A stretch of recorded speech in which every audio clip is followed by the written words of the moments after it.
പാലമാണല്ലോ നമ്മുടെ വിഷയം. പാലങ്ങൾ തകർന്നു വീഴുന്നേ എന്ന മുറവിളിയുമായി വീണ്ടും രക്തദാഹികൾ എത്തിയിട്ടുണ്ട്. പാലം നിർമ്മാണത്തിനിടെയുണ്ടായ സാങ്കേതിക പിഴവുകളെ പെരുപ്പിച്ച് അത് മന്ത്രി റിയാസിൽ ചാരി കുറെ ആക്ഷേപവുമായി കനകൂലി ശിഷ്യന്മാർ രംഗത്തു വന്നിട്ടുണ്ട്. 2014 നവംബർ 3 കളമശ്ശേരി മണ്ഡലത്തിലെ തടിക്കക്കടവ് പാലം നിർമ്മാണത്തിനിടെ ബീം തകർന്നു വീണു. 4 പേർക്ക് പരിക്കേറ്റു. മണ്ഡലം ഏതാണെന്ന് നോക്കണേ. അന്നത്തെ പൊതുമരാമത്ത് മന്ത്രിയുടെ അല്ല. ഇന്നും തടിക്കക്കടവിൽ പോയാൽ അതിന്റെ അവശിഷ്ടം കാണാം. അന്ന് ഉത്തരവാദിത്വം ഏറ്റെടുത്ത് രാജിവെച്ച മന്ത്രിയുടെ പേര് ഒന്ന് പറയാമോ സതീശേട്ടാ? ഇനി ഒന്നുകൂടിയിട്ട്, ഒരു തിരഞ്ഞെടുപ്പ് കാലം മുഴുവൻ പാലം നിർമ്മാണം തന്റെ നേട്ടമാണെന്ന് അവകാശപ്പെട്ട് ഒരു MLA വോട്ട് നേടി. തിരഞ്ഞെടുപ്പ് കഴിഞ്ഞേയുള്ളൂ. ആ പാലത്തിന്റെ നിർമ്മാണത്തിനിടെ ഗർഡർ തകർന്നു വീണ ഒരാൾ മരിച്ചു. സമയം 2016 മെയ് മാസം. പാലം സ്റ്റേഷൻ കടവ് വലിയ പഴംപിള്ളി തുരുത്ത്, മണ്ഡലം പറവൂർ.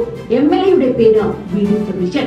ഉത്തരവാദിത്വം ഏറ്റെടുത്ത രാജിവെച്ചതിനാൽ ഇപ്പോൾ പ്രതിപക്ഷ നേതൃസ്ഥാനത്തുണ്ട്. ഏറ്റവും രസകരമായ കാര്യം, അന്ന് ആരോപണം വന്നപ്പോൾ MLA ആണോ പാലം നിർമ്മിക്കുന്നത്, ഉദ്യോഗസ്ഥരും കരാറുകാരുമല്ലേ, ജനപ്രതിനിധികളെ എന്തിനു കുറ്റപ്പെടുത്തണമെന്ന നിലപാടായിരുന്നു അന്ന് വി ഡി സതീശന് എന്നുകൂടി ഓർമ്മിപ്പിക്കട്ടെ. ഇത് UDF കാലത്ത് എറണാകുളം ജില്ലയിൽ മാത്രം പാലം നിർമ്മാണത്തിനിടെയുണ്ടായ അപകടങ്ങളെ കുറിച്ചാണ് പറഞ്ഞത്. സമാനമായ 3 സംഭവങ്ങൾ ഇപ്പോഴും ഉണ്ടായി. പക്ഷേ റിയാസ് ചെയ്തത് എല്ലാത്തിനും കർശന നടപടി എടുത്തു എന്നതാണ്. NITയിലെ വിദഗ്ധരെ വെച്ച് പഠനം നടത്തി കാര്യങ്ങൾ കണ്ടെത്തുകയാണ് റിയാസ് ചെയ്തത്. ഏറ്റവും അവസാനം ചെങ്ങന്നൂരിൽ കരാറുകാരെ കരിമ്പട്ടികയിൽ ഉൾപ്പെടുത്തി, ഉദ്യോഗസ്ഥരെ സസ്പെൻഡ് ചെയ്തു. കടുത്ത നിലപാട് തന്നെ സ്വീകരിച്ചു. ഇനി ആ ചോദ്യത്തിലേക്ക് വരാം. പാലാരിവട്ടത്ത് കേസ് എടുക്കില്ലേ?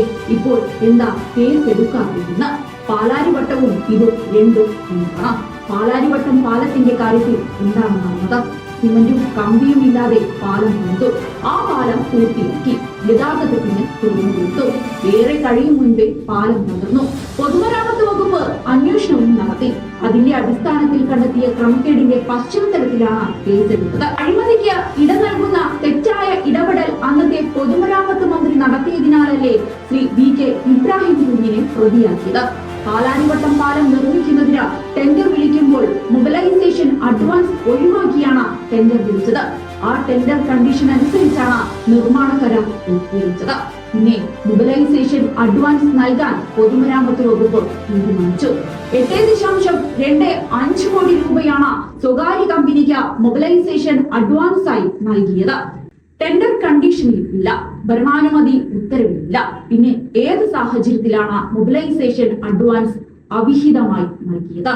അതിന് ഉത്തരം കിട്ടിയപ്പോഴാണ് VK ഇബ്രാഹിം കുഞ്ഞ് എന്ന മുൻ മന്ത്രി പ്രതിയാക്കപ്പെട്ടത്. മൊബിലൈസേഷൻ അഡ്വാൻസിന് അനുമതി നൽകി അഴിമതിക്ക് കളമൊരുക്കി എന്നതാണ് പാലാരിവട്ടം കേസ്. അതുകൊണ്ട് പാലാരിവട്ടത്തോട് ഇതിനെ ഉപമിക്കുന്നവർക്ക് അജണ്ട വേറെയാണ്.